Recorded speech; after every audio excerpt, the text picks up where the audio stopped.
Morning students, आज हम इस वीडियो में सेकेंड पार्ट डिस्कस करने वाले हैं चैप्टर नंबर फर्स्ट ज्योग्राफी का resources.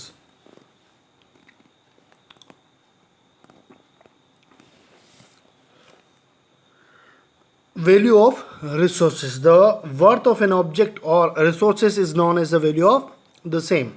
The value of an resources can vary from the time to time and from place to place. The kind of value may differ from resources to another. One resources might have the economical value, whereas the other one may have aesthetic value or natural value. For example, waterfall has an aesthetic value, but when it is used to generate electricity it has the economical value. अगर हम waterfall की बात करें तो उसका economical value कब होगा? जब वो इलेक्ट्रिसिटी जनरेट करेगा, और अगर इलेक्ट्रिसिटी जनरेट करने में उसको काम में नहीं लिया जा रहा तो वो वाटरफॉल जो है वो नेचुरल वैल्यू उसकी मानी जाएगी. There are certain resources which can be become economically value with the time. कुछ ऐसे सर्टेन रिसोर्सेज हैं जो टाइमली इकोनॉमिकल वैल्यूबल हो जाते हैं, यानी इकोनॉमिकल वैल्यूबल बन जाते हैं with the time. The two main factors that can change any substance into a resources are time and technology. दो मेन फैक्टर्स हैं जो किसी सब्सटेंस को रिसोर्सेज में चेंज करते हैं, वैल्यूबल रिसोर्सेज में चेंज करते हैं. वो है टाइम और technology. Both of them are related to needs. और ये दोनों टाइम और टेक्नोलॉजी जो है वो किसके साथ जुड़े हुए हैं? नीड के साथ, यानी ज़रूरत की, आवश्यकता के साथ. Peoples who are the most important resources. जो यहाँ जो पीपल्स है, जो आम आदमी है, जो ह्यूमन है, वो क्या है? ऑल्सो है इम्पोर्टेंट रिसोर्सेज. देयर आइडिया, यानी कि एक इंसान जो है वो अपने आप में क्या है? एक रिसोर्सेज है, और उसका आइडिया, नॉलेज, डिस्कवरी, इन्वेंशन यानी उसकी खोज leads to the certain of the more resources. और इन सब चीज़ों से वो कुछ और रिसोर्सेज को डेवलप करता है और रिसोर्सेज को वैल्यूबल बनाता है. Since early days one discovery और invention leads to the certain of more discovery of fire leads to cooking practice, invention of wheels result of the development of modern means of transportation. Hence the most important source are human being who have idea, knowledge and skill has the leads to various discoveries and invention. Human being जो है वो भी अपने आप में एक resources है. वो अपने आइडिया से, अपने इन्वेंशन से, अपनी टेक्नोलॉजी से जो नेचुरल रिसोर्सेज से, जो नेचुरल सब्सटेंस हैं, उनको रिसोर्सेज में चेंज कर देता है और वैल्यूबल रिसोर्सेज में चेंज कर देता है. जैसे हम देखें, फायर का जो इन्वेंशन हुआ था वो कुकिंग प्रैक्टिस को आगे बढ़ाता है, और कुकिंग प्रैक्टिस हमारे जो नीड्स हैं उसको फुलफ़िल करती है. साथ ही साथ जो अगर व्हील का इन्वेंशन देखें तो वो मॉडर्न ट्रांसपोर्टेशन जो है, उस मॉडर्न ट्रांसपोर्टेशन का जो मीन है उसको भी क्या करता है? वैल्यूबल बनाता है. अब हम देखें type of resources. There are 3 type of resources: natural resources, human made resources और ह्यूमन सेल्फ. ह्यूमन जो है वो खुद अपने आप में एक रिसोर्सेज है. नेचुरल रिसोर्सेज क्या देखते हैं? The resources which we get from the nature. वो रिसोर्सेज जो हम कहाँ से मिलते हैं? नेचर से. Are valuable and fulfil our need in one way और other such is land, air, water are called the natural resources. जो हमारी नीड्स को फुलफिल करते हैं, और उसके अलावा जो जैसे लैंड है, एयर है, वाटर है, ये सब क्या हैं? Natural resources. जो हमें नेचर से मिलते हैं वो सब नेचुरल रिसोर्सेज है. द एयर वी ब्रीथ, जो हवा जिससे हम सांस लेते हैं. The soil where we grow plants, जहाँ हम पेड़ पौधे उगाते हैं. The water which we have our lakes, जो वाटर है जो लेक्स में है, पॉन्ड्स में है, ओशन में है. And other water bodies are precious natural resources. जो भी वाटर बॉडीज़ हैं वो सब भी हमारे लिए क्या है? Natural resources. The classification of resources can be done under the following categories. Natural resources को जो है उसको इन कैटेगरीज में और फर्दर क्लासिफाइड किया जा सकता है. पहला है on the basis of their development. Development की बात करें तो एक्चुअल और पोटेंशियल. एक्चुअल रिसोर्सेज और potential resource. On the basis of there origin development के बेस पे और ओरिजिन के बेस पे। दो टाइप के रिसोर्सेज को और डिवाइड किया जा सकता है नेचुरल रिसोर्सेज में।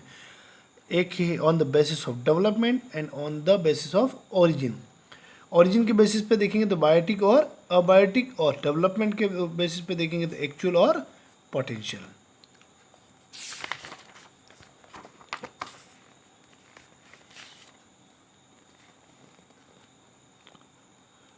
ऑन, और फिर देखेंगे थर्ड वाला on the basis of their renewability, renewable और नॉन रिन्यूएबल, और on the basis of their distribution, localistics और यूबिक्विटिक्स।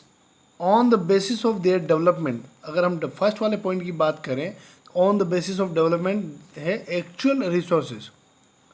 एक्चुअल रिसोर्सेज क्या है? The resources whose quantity is known are actual resources. ऐसे रिसोर्सेज जिसकी क्वांटिटी जो है वो हमें पता हो, क्या कहलाएंगे? Actual resources.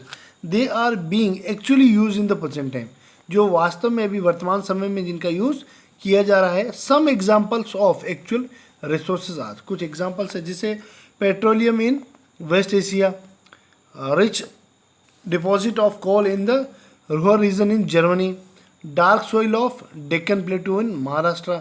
ये कुछ एग्जाम्पल्स हैं जो एक्चुअल रिसोर्सेज को बताते हैं। एक्चुअल रिसोर्सेज जो हैं क्वांटिटी जो है जिन्हें हमें पता हो और एक्चुअली जिनको अभी प्रेजेंट टाइम में यूज़ किया जा रहा हो। फिर है potential resources, the resources whose quantity is not known and which are not being used to present are known the potential resources. The resources whose quantity is not known, जिनकी quantity हमें नहीं पता हो और जो अभी प्रेजेंट में use में नहीं लिए जा रहे उन्हें बोलेंगे potential resources. They might not be used eight they might not be used at present but can be used in future. अभी तो प्रेजेंट में यूज नहीं लिए जा रहे बट फ्यूचर में यूज लिए जा सकते हैं। 8% द टेक्नोलॉजी में not be the advance but gradually with the time those resources can be developed and utilized and can be turned into the actual resources. Potential resources वो resources हैं जिनके बारे में, जिनकी क्वांटिटी के बारे में हमें अभी तो नहीं पता, बट जैसे टाइम टू टाइम हम डेवलप्ड होंगे, हमारी टेक्नोलॉजी डेवलप्ड होगी और हमारे पास वो इक्विपमेंट या हमारे पास वो फाइनेंशियल रिसोर्सेस होंगे जिनसे हम उन नेचुरल रिसोर्सेस को यूज़ करने लायक बना सकें, तो वो रिसोर्सेज क्या कहलाएंगे? पोटेंशियल। और जिस दिन हम उनको यूज़ करने लायक बना लेंगे वो एक्चुअल रिसोर्सेज में चेंज हो जाएंगे। Some example of potential resources, the reserve of uranium found in the Ladakh can be used in future.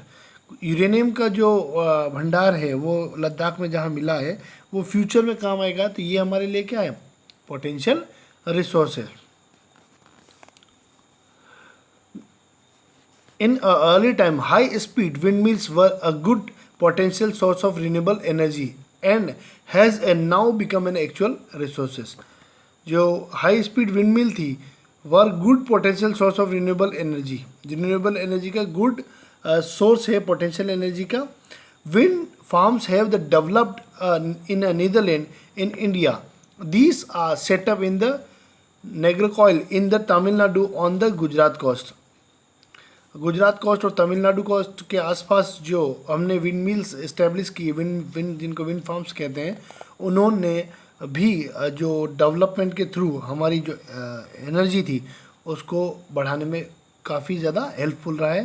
फिर अगर हम देखें रिसोर्सेज में सेकेंड पॉइंट पे, on the basis of there origin, origin के बेस पे अगर हम देखेंगे तो एक होता है बायोटिक और एक होता है अबायोटिक। ये हम कल वाली वीडियो में पढ़ेंगे। आज आपको वैल्यू ऑफ रिसोर्सेज ये पढ़ना है। वैल्यू ऑफ रिसोर्सेज की डेफिनेशन इस बुक के थ्रू पढ़नी है। और 3 टाइप ऑफ नेचुरल रिसोर्सेज दे रखे हैं। पहला है नेचुरल, ह्यूमन मेड और ह्यूमन। नेचुरल रिसोर्सेज जो हैं उनको फिर फर्दर क्लासीफाइड किया गया है डेवलपमेंट के बेस पे।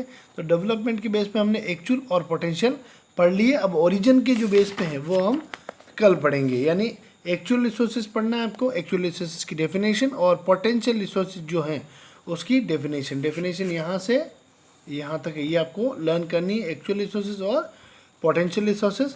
कल हम डिस्कस करेंगे on the basis of origin पे जो रिसोर्सेज हैं बायोटिक और अबायोटिक, वो रिसोर्सेज के बारे में हम कल नेक्स्ट वीडियो में डिस्कस करेंगे।